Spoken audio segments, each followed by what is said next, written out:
নবী সাল্লাল্লাহু আলাইহি ওয়াসাল্লাম বলেন, পৃথিবীর মানুষ তোমরা শোনো,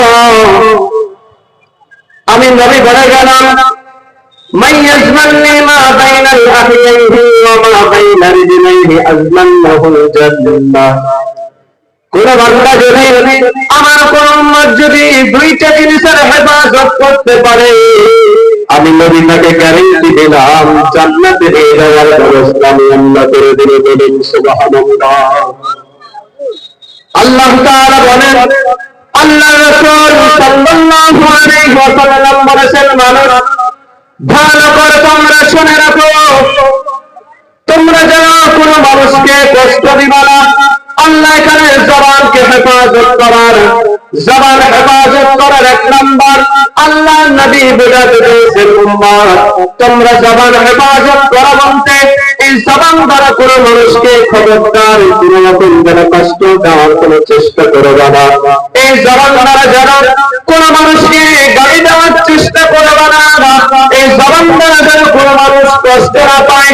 তোমার জবানে যদি তোমার ভাই কষ্ট পায়, তোমার বলার জবান দিয়ে তোমার কথার দ্বারাই, তোমার ফেস দিয়ে কথা বলার দ্বারাই যদি তোমার ভাই কষ্ট পায়, কিয়ামতের দিন আমি আল্লাহ তোমাকে মামলা দায়ের করব তোমার বিরুদ্ধে।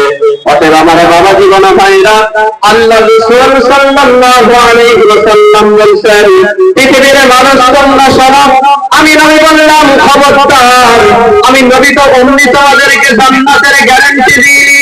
এই দুইটা জিনিস পালন করা খুবই মুশকিল, খুবই সমস্যার ব্যাপার। এক নাম্বার জবানের হেফাজত করা, জবানের হেফাজত করা খুবই একটা অসম্ভব ব্যাপার। মানুষকে উঠতে বসতে, মানুষকে কষ্ট দেওয়া, মানুষকে খাবো খাওয়াতে হুদায় গাল দেওয়া, এটা তো বান্দার দ্বারাই কন্ট্রোল রাখা সম্ভব হবে না।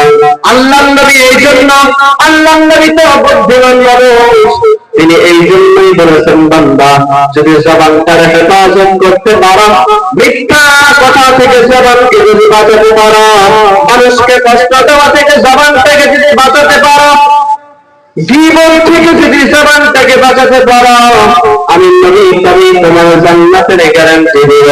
দুই নাম্বার আল্লাহ নবী বললেন, বান্দা শোনো, ও আমার উম্মত তুমি শোনো, দুই নাম্বার আমি নবী বললাম, তোমরা যদি লজ্জাস্থানের হেফাজত করতে পারো, আমি নবী তোমাকে জান্নাতের গ্যারান্টি দেব।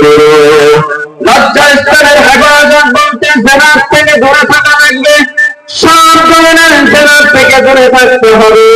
শুধু জেনা লজ্জাস্থানের জেনাই নয়, কোন মানুষ যদি চোখ দিয়ে তাকায়, তার দিকে তাকানো হারাম, বান্দা দিকে তাকায়, এটা আমল নামায় জেনা গুনাহ হয়ে যায়। আল্লাহ রাসূল সাল্লাল্লাহু আলাইহি ওয়াসাল্লাম বলেন, ইন্নাল্লাহা কাতাবা আলা ইবনি আদম حظه من الزنا أدرك ذلك مقالا زنا العين النظرة وزنا للمنفقة ونقص وتمنى وتشهي। পৃথিবীর মানুষ তোমরা শোনো, তোমরা জানো, খবরদার যে ব্যক্তির দিকে তাকানো হারাম, ওই ব্যক্তিকে খবরদার দেখবে না। যে ব্যক্তিকে তোমার জন্য স্পর্শ করা হারাম, খবরদার যেন সেই ব্যক্তির দিকে হাত বাড়াবে না। যেই ব্যক্তির দিকে পায়ে হেঁটে যাওয়া হারাম, খবরদার যেন ওই ব্যক্তির দিকে অগ্রসর হওয়ার কোনো চেষ্টা করবে না। যেই ব্যক্তি তোমার জন্য হারাম, যেই ব্যক্তি তোমার জন্য হারাম, খবরদার তার দিকে তোমরা এগোবে না। যদি তোমরা বেঁচে থাকতে পারো, আমি নবী বললাম তোমাদের জান্নাতের গ্যারান্টি দিব। অতএব আমার বাবা জীবন ভাইরা, আমার কয়দার টুকরা যুবক ভাই, ভালো করে শুনে নাও, আল্লাহ রাসূলের এই কথাগুলোকে মেনে চলবা। জীবনের মূল আদর্শ মুহাম্মদ রাসূল সাল্লাল্লাহু আলাইহি ওয়াসাল্লামকে মেনে চলবা। জীবনের আদর্শ কোনো নায়িকা হতে পারে না, জীবনের আদর্শ কোনো নায়ক হতে পারে না।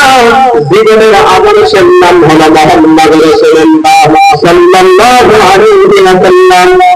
জীবনের আদর্শ হিসেবে আমাদেরকে মানা লাগবে। আল্লাহ রাসূল সাল্লাল্লাহু আলাইহি ওয়াসাল্লাম বলেছেন, আমার উম্মত তোমরা শোনো, লা ইউমিনু আহাদুকুম হাত্তা আকুনা আহাব্বা ইলাইহি মিন ওয়ালিদিহি ওয়া ওয়ালাদিহি ওয়ান নাসি আজমাইন। যতক্ষণ পর্যন্ত আমি নবীকে তোমরা ভালোবাসতে না পারবা, যতক্ষণ পর্যন্ত আমি নবীকে তোমরা মহব্বত করতে না পারবা, ততক্ষণ তোমরা পরিপূর্ণ ঈমানদার হতে পারবা না।